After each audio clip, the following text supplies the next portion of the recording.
Hi, everyone. My name is Caitlin Miller, and I am the current HeartCore member at the Iowa Heart Foundation.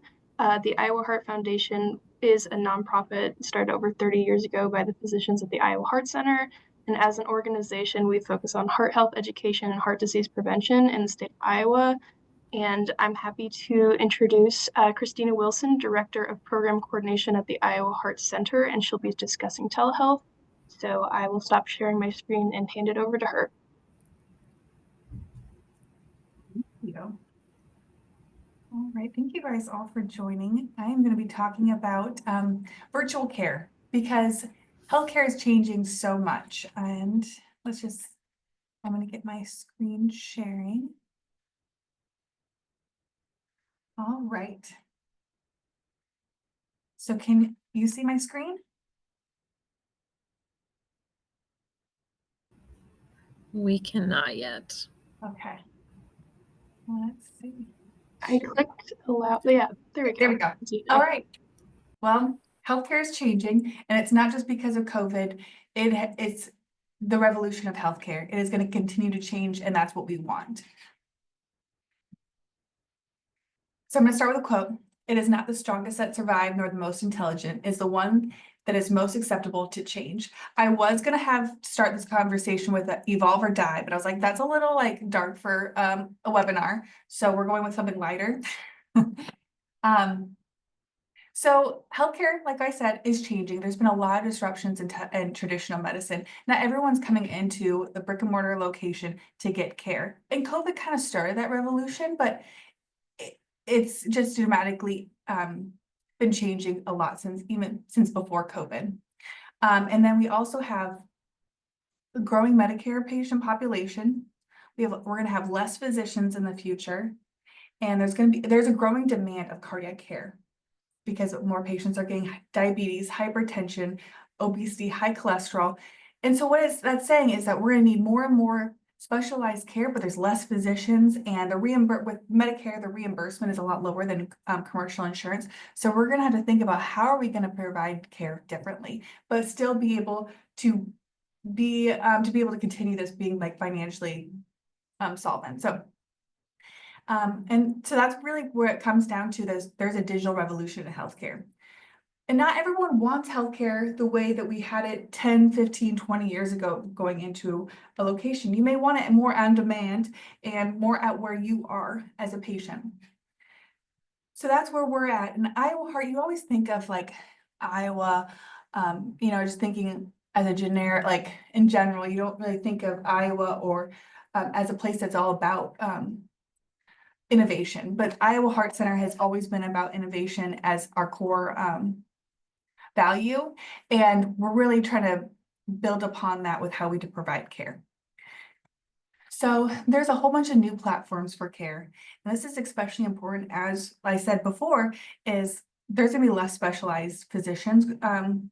There's less specialized physicians graduating, but the need is still there. It's actually going to be growing. So we have to think about how are we going to be providing this care in the future as the demand increases. So there's a whole bunch of different ways that we can provide care. First way is telemedicine, which what it means is that the patient is at a brick and mortar location and the physician's at a different brick and mortar location. So why this is so important is because we in Iowa provide care for a whole state, and it's a very rural state, and there's healthcare deserts across Iowa, and we still need to provide that care. That is why we all went into healthcare. So telemedicine really means that the patient's going into a brick and mortar location in Mount Air, which is about an hour and a half away from Des Moines, and they get to see a doctor here in Des Moines. They're not having to travel, but yet they're still being able to get that expert care. There's the second new platform for care is telecardiology, and that is where we are in the ER. So again, this is about providing care in rural Iowa, and it's not, I'm just bringing Iowa up just because that's where I live, but it's really about providing care in rural locations. So the patient presents in the ER in a rural location, and they get a cardiologist in Des Moines or really anywhere in the state, and they get that plan of care. The third is telehealth, which is where the patient is at home and the provider is in the office. And then the third is remote monitoring. And this is what we're all going to see so much more of in the future, just because I'm sure a lot of you have smartwatches that track your blood pressure, your rhythms, and you can track your weight. That's going to be growing. And our doctors eventually will be able to look at that data and be able to, help provide care that way. We do have a lot of remote monitoring platforms. And so this is especially important for patients being discharged from the hospital after a cardiac event. So after a patient gets discharged, we want to make sure we're keeping track of that blood pressure for them so they don't have another cardiac event and go back into the hospital. Or the patient has heart failure.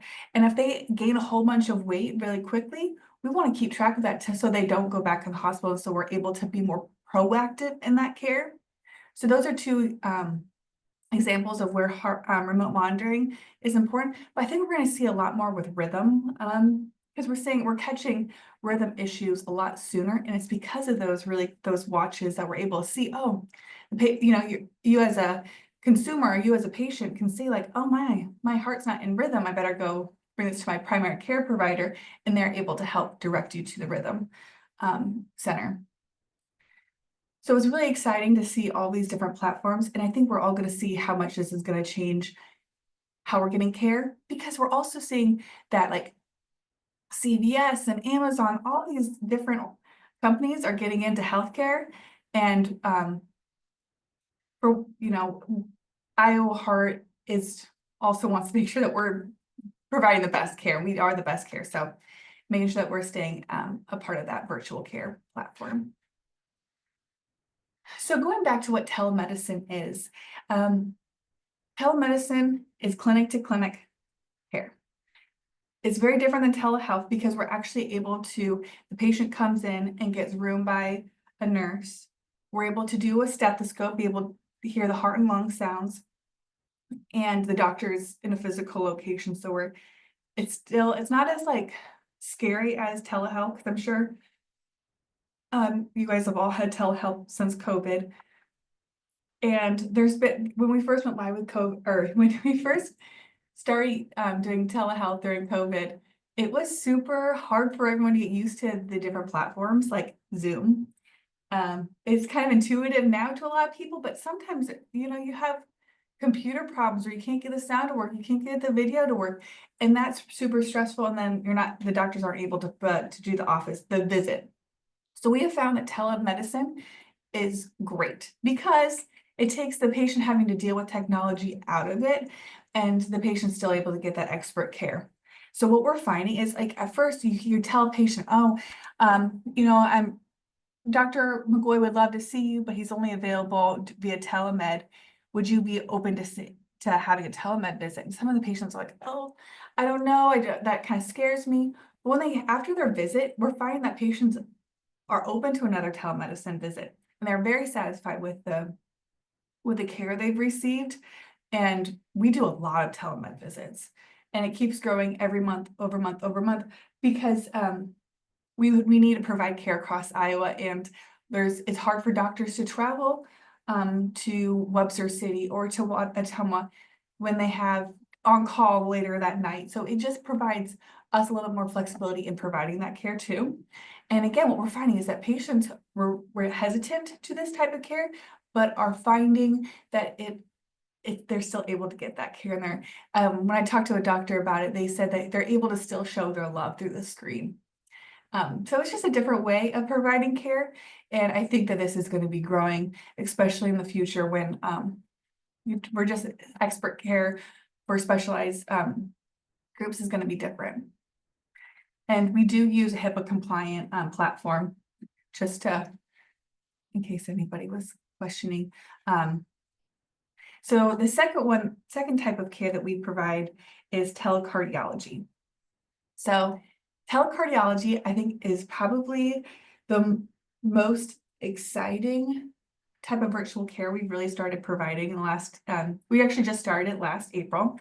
So we've been doing it for 1 year, and it's where the patient is in a rural hospital. So I'm gonna bring up Centerville, for example, which is about an hour and a half, 2 hours away from here. Patients in Centerville, they're just having chest pain. It's not, they're not having a heart attack, but they're really just like the ER doctor is just not really sure what to do. So instead of sending them to Des Moines, which is 2 hours away, they're not close to family, then maybe the family has to take off work. What we're doing is they're calling us up. Centerville Hospital is calling us up and saying, hey, we have this patient that has chest pain. Could you take a look? So then we're able to do a telemedicine visit, just like the clinic, but it's in the ER. And the physician is able to see the patient, do a physical exam, talk to the ER doctor, talk to the family, and make a plan of care. And what we're finding is that patients are able to either stay at their local hospital or go home. And that is such a good experience for the patient, for the family, and frankly, for us, because we want to make sure that we're providing the best care at the right place at the right time. And if that patient with, that chest pain, if they didn't need to come to Des Moines, we want to keep them close to home. So they're staying out of the hospital, like the big hospital system. So the picture I have on the screen is actually one of our physicians, it's Dr. Routh, and he's actually doing a telemed visit at this time for a patient in the Centerville Hospital.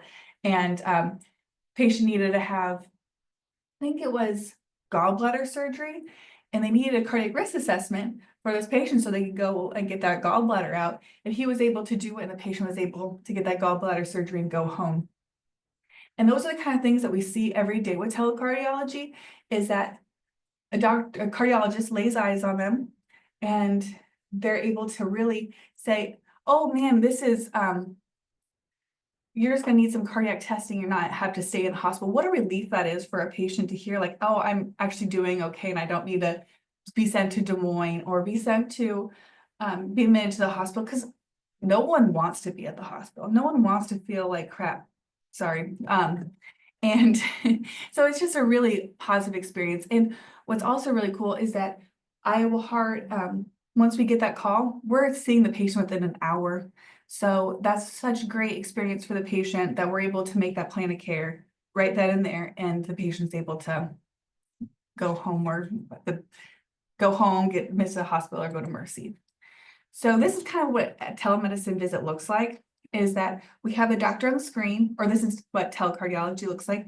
We have the doctor on the screen, we have a stethoscope, a nurse, and the patient all in one room, and the nurse is helping direct to the stethoscope so the doctor can hear the heart and lung sounds.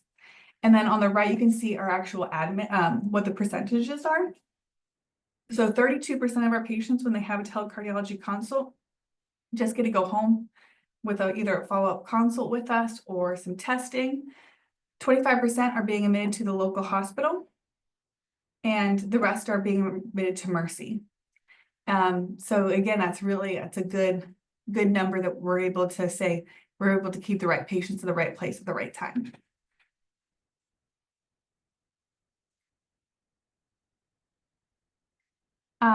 So I think that's all I have. Is there any questions? Yeah, I just wanted to say thank you for presenting this, because these were things that I didn't even know about, and I work at the Iowa Heart Foundation, so I'm, right above the Iowa Heart Center. I did have a quick question. So if they are going in for like telecardiology or telemedicine, are like the physicians or the nurses that are there setting up the like the computer or anything that they're on so that the patient doesn't have to worry about it? Yep. Okay. Yeah, so the nurses are helping with the whole technology thing. And we really don't do very much telehealth, because patients were, it's like telehealth when the patient's at home and the provider is here, just because the patients really struggle with that technology and then add stress to their day. And we don't want stress. There's enough stress in the world. So we really don't do too much telehealth. We mostly are focusing on telemedicine and telecardiology and remote patient monitoring. Makes sense. Thank you for answering that.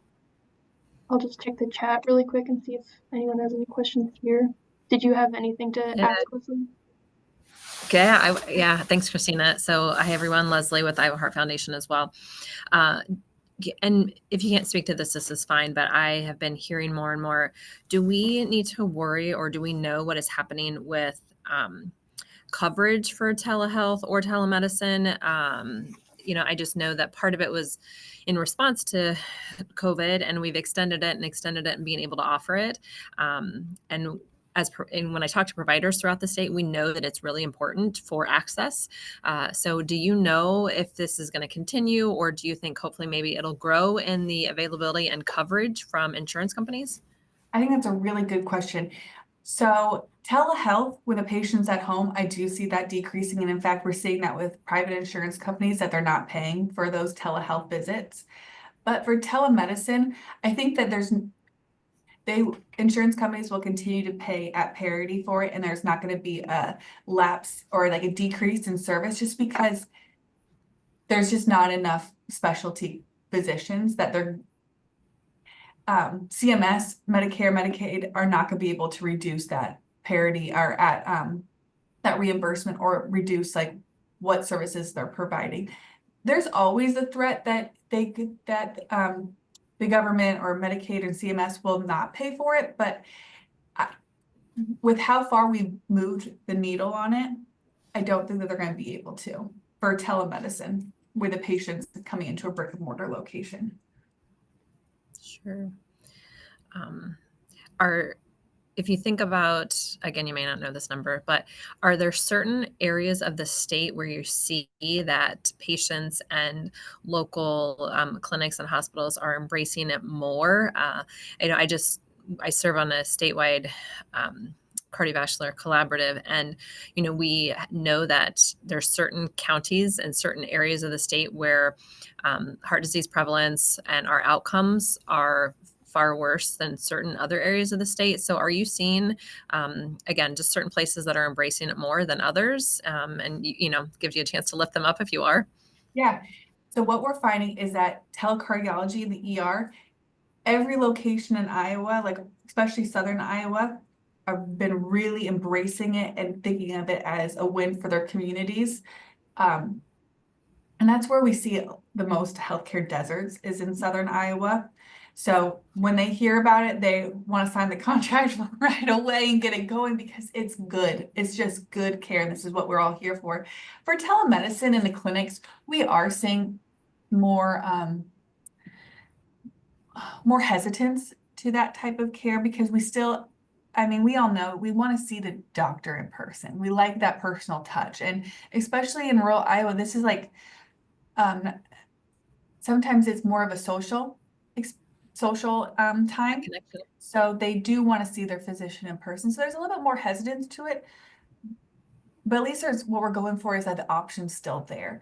Because what we really want is to be able to be on call. We want to be at where and when the patient needs us, so we don't delay care, because that's what we're seeing all over is how, I don't know if you guys have had to have any healthcare procedures recently, but everything's getting so delayed, and we don't want to be that reason for it. We want to be super accessible so we can continue to be able to provide care.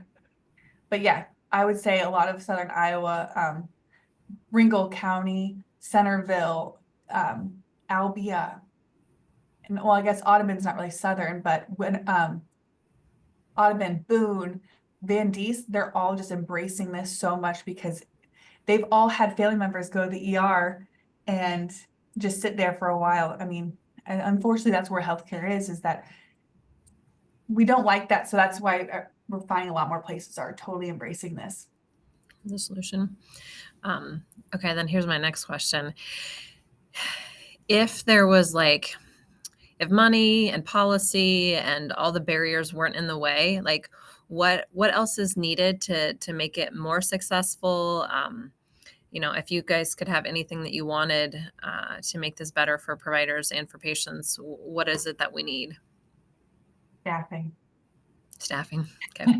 Because what I would really love to see is that Iowa Heart Center has a virtual care center, that we have a nurse and an APP and a physician always manning that no matter where the patient is in the whole entire state, they call our number. The nurse is able to first triage it and then send it to an APP or a physician, and they're able to make that plan of care.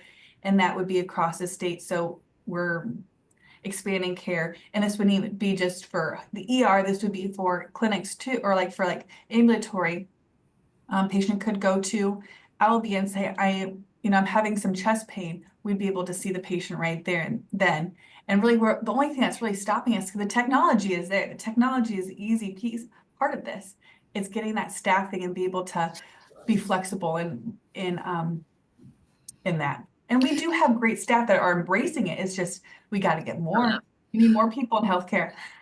Do the local hospitals and clinics, do they have the equipment that, I know we have it on our end, but do the local hospitals and clinic have, do they have the testing machines? Do they have everything that's needed for it?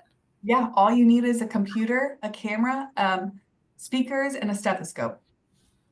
Okay. So the technology, it's just amazing because when I first came here and started doing telemedicine, and we started doing telemedicine in 2017, so it was before COVID. I remember like how expensive some of this stuff was. And now, I mean, the stethoscope is about $500. So that's not like cheap, but like it's really, when you think about what kind of care you're able to get with that, it pays for itself pretty quickly. So, and cameras, you can get those at Target and like the actual rest of the equipment's not that expensive. So really it just comes down to you can be creative in those solutions. It's just trying to get the staffing up to do it. Sure. Well, thank you. I was glad to chime in, and we're always proud to partner with Iowa Heart Center in particular, and you personally, but also just to show the innovative ways that cardiovascular care is happening in our state. And so if you're, if you or a family member or someone out there that is seeking care, ask if your provider has that available for you, or before you just give up and decide that you can't, receive the care, or you don't have a visit because you don't have transportation or whatever the barrier may be, please ask and see if it's an option for you in your local community as well. If somebody was wanting to set up a telehealth or, some kind of connection, either from the clinic side or from a patient side, how do they even go about that? Just call our number and either our staff will be able to set up a telemedicine visit, or if they don't have that available yet, this Iowa Heart Center would contact me and I'll help set it up. Okay.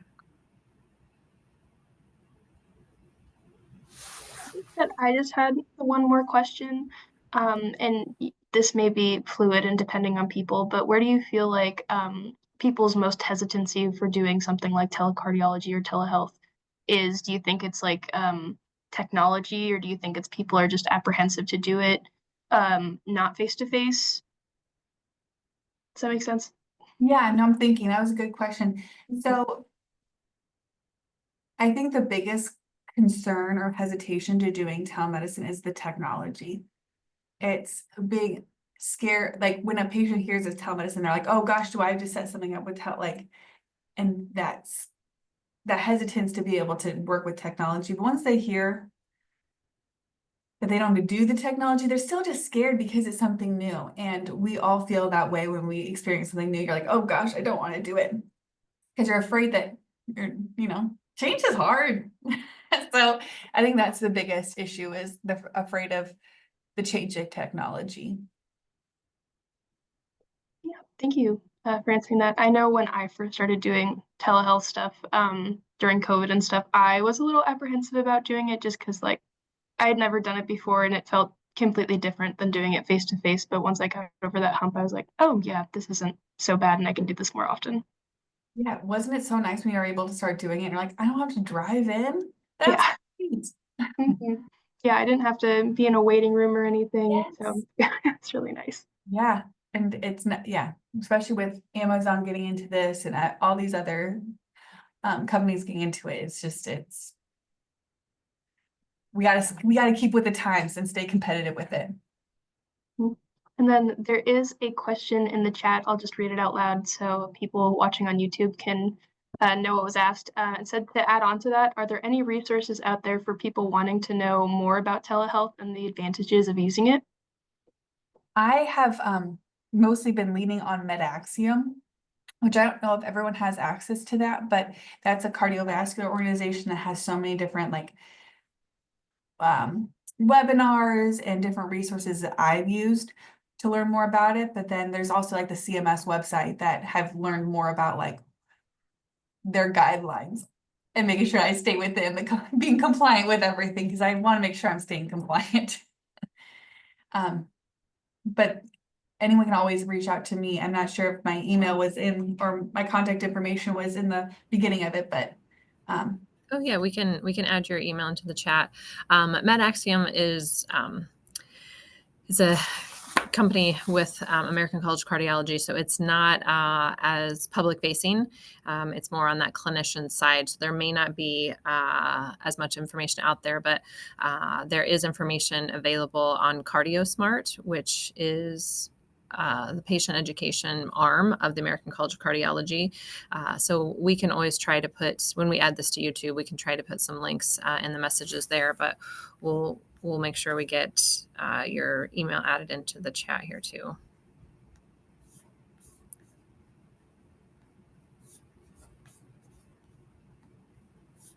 Are there any other questions?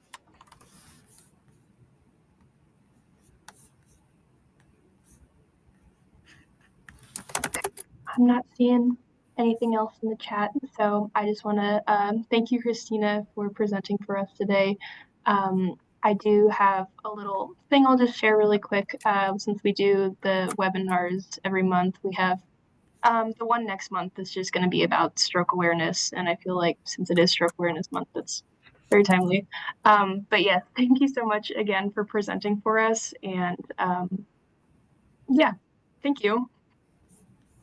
thank you.